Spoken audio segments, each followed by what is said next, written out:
waan idin salaamay saaxiibayaal ku soo dhawaada Somali Recap. maanta waxaan sharxi doonaa filin aad iyo aad u xiiso badan kaas oo lagu magacaabo I am number 4. haddaba waa kan filinkiye daawo oo taxadarna.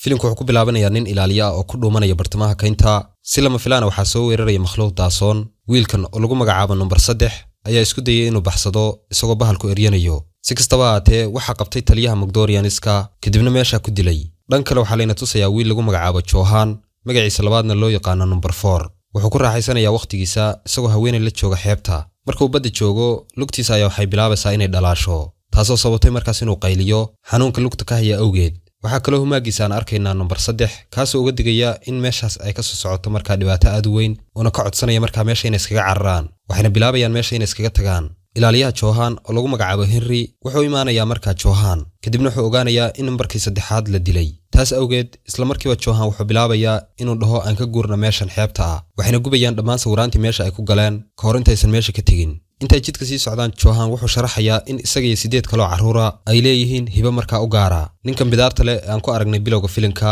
Henry ayaa loo xilsaaray inuu ilaaliyo, wuxuuna ka tirsan yahay Mugdorianiska. nabarada lugtiisa ka muuqda Johan ayaa muujinaya in numbarkii 1 iyo kii 2 iyo kii 3 ba la dilay. Henry wuxuu siinayaa Johan aqoonsi cusub, sidoo kale wuxuu amrayaa inay meesha iskaga guuraan, waxayna go'aansadeen inay u guuraan guri duuga oo ku yaala kaynta. halka markay tagaan waxay ka helayaan board uu ku sawiran yahay ciyaaryahan kubadda cagta ah. in yar kadib Henry wuxuu bilaabayaa inuu taatiro dhammaan social mediaha Johan si aysan Mugdorianisku u raadsan. isla markiiba waxay maqlayaan qaylo dheer taasoo ka baxaysa guriga banaankiisa, waxaana soo baxday inuu yahay ay oo banaanka ku xiran. habeenkaas kadib Henry wuxuu aamusnaan ku qariyay sanduuq daasoon gudaha saacad markaa qolka dhexdiisa taalay isagoo aan Johan ogeyn. dhan kale numbarkii 6 ayaa imaanaya Bangalow ama meeshii xeebta ahayd ee kuwan ka soo carareen, laakiin nasiib wanaag cidina meesha kuma helin. subaxii xigtay Johan maskaxdiisu way isbedeshay, wuxuuna rabaa inuu aado dugsigiisa waxbarashada. Henry isagoo aan raalli ka ahayn ayuu siinayaa telefoon. markuu dugsiga Johan yimaado wuxuu fiirinayaa jadwalkiisa. intaa kadib wuxuu arkayaa gabar lagu magacaabo Sara oo ku jirta qolka maamulaha, waxayna sawiraan ka qaadaysaa dugsiga dhexdiisa, isagana markaa way soo jiidatay. intaa kadib adminka shaqaalaha ayaa waxay Sara ku amraysaa inay Johan u kaxayso sanduuqiisa. marka uu qaybta sanduuqyada joogo waxa uu imaanaya wiil lagu magacaabo Marky iyo saaxiibadiis, waxayna ugu yimaadeen si ay isu baraan. markay ka tagaan Johan wuxuu arkayaa isagoo garaacaya wiil lagu magacaabo Sam gudaha sanduuqyada, wuxuuna bilaabayaa Johan inuu wiilka u tago oo uu la saaxiibo. marka dugsiga laga baxo Johan wuxuu mar kale arkayaa Sam oo ay ku jeesjeesayaan Marky iyo saaxiibadiis, wuuna xanaaqayaa, wuxuuna samaynayaa inuu qabsado kubaddiisii kadibna uu si xun markaa uga jaro mid ka mid ah saaxiibadii Marky. isla markaa Johan wuxuu ogaaday in Sara ay xiisaynayso isaga oo ay si qarsoodiya sawiraan uga qaadanayso meel fog. dhan kale Mugdorianiski waxay joogaan Bangalow ama xeebtii, waxayna ogaadeen in number 4 uu nool yahay. habeennimadii Johan wuxuu helayaa website kaasoo Sara ay soo dhigto dhammaan sawirada ay qaado. halkaan wuxuu ka helayaa album kaasoo ay ka buuxaan sawiradii ay ka qaaday isaga. si kastaba ahaatee Henry ayaa markaa si badheera u baabi'inaya ama u dhilid garaynaya dhammaan sawiradii ay ka qaaday Johan. ujeedka uu ka leeyahayna waa inaysan Mugdorianisku soo raadsan isaga. maalintii xigtay inta lagu jiro fasalka gacmaha Johan ayaa waxay bilaabayaan inay dhalaalaan oo ay sii daayaan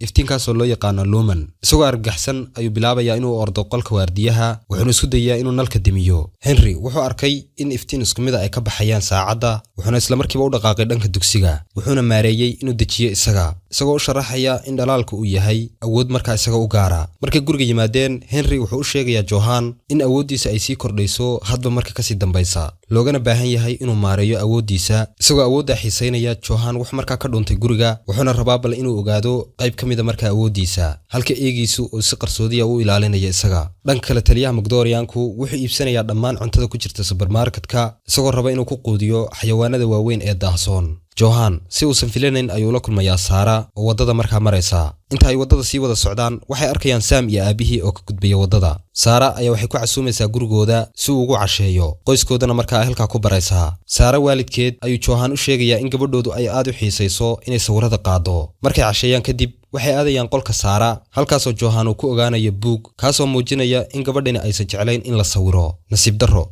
Johan eegiisii ayaa banaanka ka soo muuqday isagoo si joogta u qaylinaya, kuna sababtay Johan inuu baxo. maalintii xigtay Sam ayaa wuxuu weydiinayaa Johan dhacdadii fasalka dhexdiisa ahayd, laakiin wuu diiday inuu uga jawaabo. inta ay sii wada socdaan Sam ayaa wuxuu uga digayaa inuu ka fogaado Sara, rinjacsaana oo u geliyey maarkii sanduuqyadooda ayaa meesha ka qarxay ama ku daatay iyagii calaacasha Johan ayaa bilaabaysa inay markaa dhalaasho xanaaq darteed laakiin nasiib wanaag wuu xakamayn karaa markan xanaaqiisa wuxuuna samaynayaa inuu meesha iskaga dhaqaaqo wuxuu raacayaa xaafadiisii markay musqusha nadiifinayaan Sam ayaa Johan weydiinaya wax ku saabsan aabihiisa dhabta ah kaasoo ku waalnaa Elianiska oo si lama filaan loo waayay Sam ayaa markan wuxuu ku andacoonayaa in aabihii ay qafaasheen Elianisku Henry ayaa sidoo kale isna cilmi baaris aada ku sameeyay wuxuuna tegayaa warshad duuga wuxuuna ka soo helayaa calaamado daahsoon sida dhagax dhalaalaya oo yaab leh kaasoo loo yaqaano goob jooge marka habeenkii la gaaro waxa isla jooga Sarah iyo Johan waxayna qiratay in markii ay ahaan jireen lamaane waxayna kaloo raacisay in markii ay kala tageen uu dhammaan sirteedii uu banaanka keenay intaa kadib labadoodii ayaa waxay raacayaan gaari hubaysan kaasoo kaynta dhex mara marka ay sii socdaan si lama filaana markii iyo saaxiibadiis ayaa soo weeraray waxayna bilaabayaan inay garaacaan Johan halka mid ka mid ah uu afduubtay Sarah Johan ayaa markan ku qasbanaaday inuu isticmaalo awoodiisa aadka ah halka Samna uu si qarsoodiya u daawanayo aakhirkii wuxuu badbaadiyay Sarah wuxuuna ku dhawaaday inuu jebiyo gacanta Maxi ugu dambeyntii wuxuu sii wadaa Sarah gurigoodii wuxuuna helay fursad uu ku dhunkado Johan ayaa ogaaday inuu sii xogsanayo oo xoogiisii u sii badanayo maadaama uu hadda ku guuleystay inuu calaacasha ku jebiyo nal wadada ku yaala maalinta xigtay shariif maxalli ah kaasoo ah markii aabihii ayaa ka soo muuqday guriga Johan isagoo su'aalo weydiinaya Johan wuxuu ku eedeynayaa inuu shalay soo weeraray wiilkiisa laakiin Johan wuu diiday isagoo sheegay inuusan aragba wiilkiisa kadib markii uu baxay Henry wuxuu ku faanayaa Johan sababtoo ah wuxuu isticmaalay awoodiisa cabaar kadib Henry ayaa wuxuu soo jeedinayaa inay baxaan maadaama aysan meeshan sii joogi karin caqabadeedo badan awgeed Johan wuu diidayaa sababtoo ah wuxuu jeclaaday Sarah isla markaasna wuxuu weerarayaa ilaaliyihiisa labadooda waxa dhex maraya dagaal yar oo kooban daqiiqado yar kadib Henry waa la afduubay Johan wuxuu ku qasban yahay inuu soo badbaadiyo ilaaliyihiisa isagii Sam ayaa israacaya oo aadaya marka goobta loo tilmaamay markay meesha yimaadaan Johan wuxuu Sam amrayaa inuu raaco nin isna si qarsoodiya ayuu u soo gelayaa guri halkaas uu ka helayo dhowr wargeys oo ku saabsan dad la yahay aakhirkiina wuxuu helayaa Henry oo la xidhay waxaana shaaca ka qaadmatay in kooxda soo afduubatay Henry ay tahay laba dhagar qabe oo ay soo dirsadeen Magdorianisku si lama filaana Magdorianiski ayaa albaabka soo furay iskuna dayay inuu weeraro Henry wuxuu la dagaalamayaa shisheeyahan halka Johan iyo Sam ay meesha rabaan inay ka baxsadaan nasiib darro Sam ayaa wuxuu luminayaa furihii baabuurka Johan wuxuu ku qasban yahay inuu isticmaalo awoodiisa si uu baabuurka u kiciyo si kastaba ahaatee ka hor inta aysan bixin Magdorianiski ayaa xabad ku dhuftay Henry inta xaaladda lagu jiro Henry wuxuu mindidiisa u dhiibayaa Johan iyo sidoo kale dhagaxii goob joogaha ahaa Henry wuxuu sidoo kale amray in la helo carruurtii kale maadaama awoodooda la isku daray ay ku filan tahay inay joojiyaan Magdorianiskan dhan kale waaxda shariif ayaa soo weerartay guriga Johan wuxuuna cadeeyay inuu yahay argagixiso dhan kale Sarah waa mid ka shakiday isaga oo xitaa waxay bilowday inay weydiiso su'aalo Johan wuxuu soo agstaagayaa guriga Sarah isagoo raba inuu wax walba u cadeeyo Samna si lama filaana ayuu u helayaa eegi Johan si kastaba ahaatee booliska ayaa markaa isugu soo baxay guriga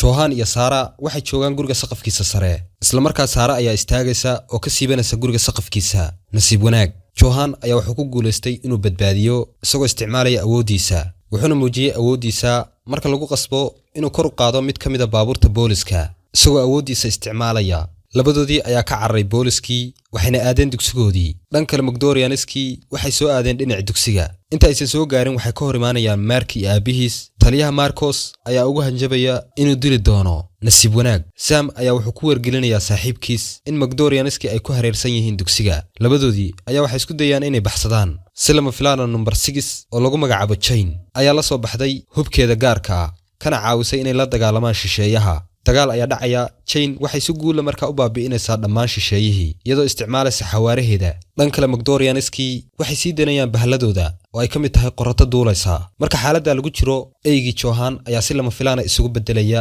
bahal argagaxle isagii Samna aakhirkii way isku biireen waxayna ogaadeen in bahalkii uu qas ka dhex wado gudaha dugsiga eegi ayaa soo muuqday oo ka caawiyay Johan inuu la dagaalamo xayawaankan dagaal dheer kadib eegi wuxuu ku guuleystay inuu ka adkaado qoratadan duulaysa marka uu ka taqaluso wuxuu u muuqdaa markaa mid dhaawaca wuxuuna dib ugu noqonayaa eegiisi quruxda badnaa dhan kale halgankii Jane way sii wadaa iyadoo Johan ka codsatay inuu awood siiyo isagoo isticmaalaya luman ama lightkii ifayay labadoodiina waxay sii wadaan dagaalkii ay kula jireen Magdorianiska ugu dambeyntii waxay ku guuleysteen inay tirtiraan Johan Jane iyo Sam waxay u ordeen garoonka kubadda cagta halkaas oo taliyaha iyo xayawaano kale markaas ay joogaan iyagoo awoodooda isku darsaday Jane iyo Johan waxay si fudud u baabi'inayaan dhammaan ilaalada iyagoo ku dhawaaday inay dilaan taliyaha si kastaba ahaatee Jane waxa qabsaday daanyeer Johanna markan wuxuu ku qasban yahay inuu caawiyo isagoo isticmaalaya luman Johan ama number 4 ayaa ugu dambeyntii ku guuleystay inuu dilo taliyaha wuxuuna ku dhintay qarax weyn labadoodii waxay ka badbaadeen qaraxa maalintii xigtay